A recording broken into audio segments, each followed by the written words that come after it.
What's this? Ah! I'm a cartoon? Meh. What's up, Doc? Hi, Eric. I'm Norm Wilner. I'm with Now Magazine in Toronto, and it is raining ridiculously here. I don't know where you are, but if you are in Scarborough and you can hear it, I'm very sorry for the noise. No apologies necessary. If you can, bring some of that rain to Los Angeles. We're forever in a drought. And by the way, if this were Battle of the Bookcases, you win, my friend. I love Zooms because you're always like, what's behind them? But you got a lot. There's a lot there. Yeah, well, this is what happens when you cover home video for, Jesus, 30 years. You just get a habit for it. You get a feel. The breadth of Warner Animation is actually on the other side of the room in a different bookshelf, or else I'd point it out to you and show it to you. I guess that's where I wanted to start, really, with the whole legacy thing. I mean, this is sort of I mean, it's not a coming out for you. You've been doing the voices for a while, but this really is like a motion picture with all of these voices and most of them are coming from you. And it's kind of great, honestly, watching it happen and watching it be as seamless as possible in a lot of cases. And I wanted to ask about that. I mean, you've obviously discussed picking up the torch and all that at length, and you've been a voice artist for longer than you've been doing this. It's not like you just suddenly appeared, right? Like, so how do you train for something like this, or is it just an innate ability? It's kind of like, you have to look at it this way. The characters are as important as they are in something like this as they are in the HBO Max streaming show Looney Tunes cartoons, as they are in like a 30-second spot. They have to just be as grounded and as classic as we always remembered them, because there are so many diehard fans of this, and even the least interested fan will know something about these characters. And you said seamless. That is such a great way to describe it, because everyone's paying attention. They're looking for those tears in the seam that will make it fall apart.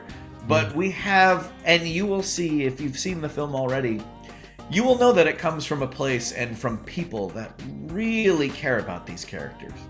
What's up, Ryan and Nathan? It's your pal, Bugs Bunny.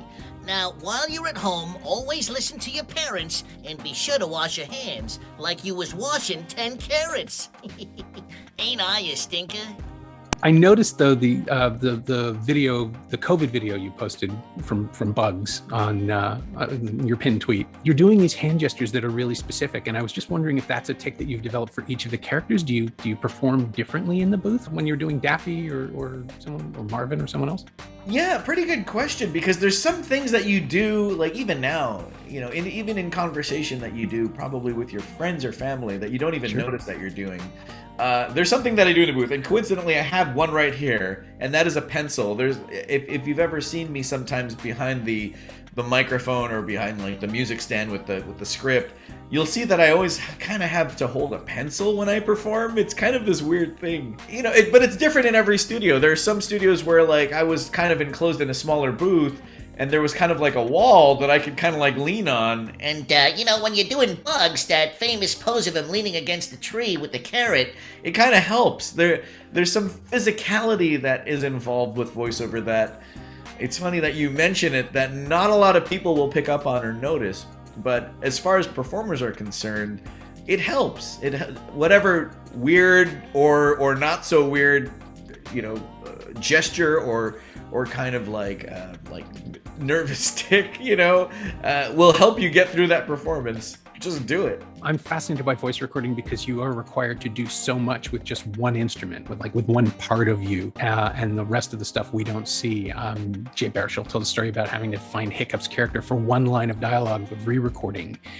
You know, he was doing something completely different. He was working on a completely different project, and he just had to go and find that aspect of himself for 30 seconds of his day and conjure it up and put it back again. As far as this one goes, did the pandemic affect the voice recording, or was it done beforehand? And how do you negotiate rewrites and reasks and takes and things?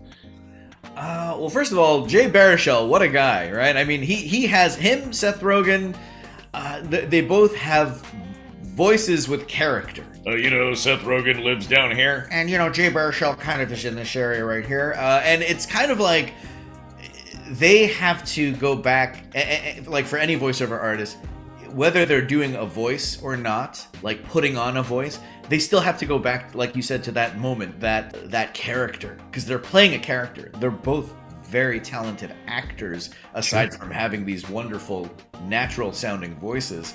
It's going back to that spot, like you said, just for even a line of dialogue. Sometimes it's difficult, especially if you're playing multiple characters, like he was coming off another project. But anyways, that's voiceover, like History 101. But being socially distant in this, even before the pandemic hit, we were always recording individually anyway.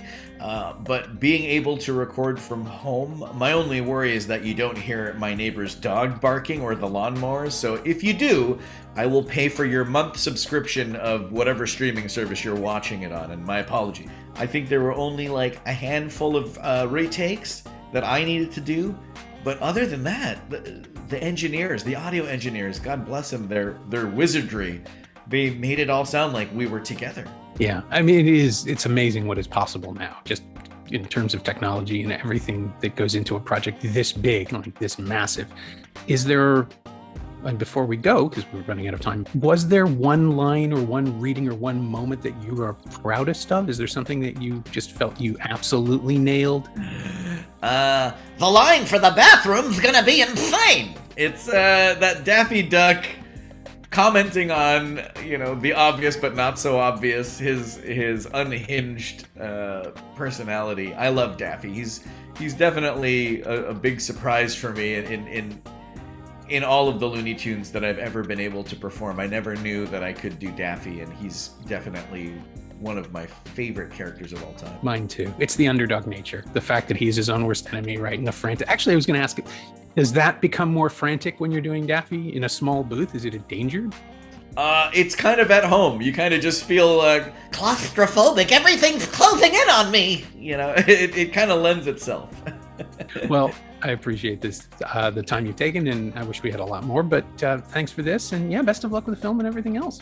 Yeah, that's all, folks.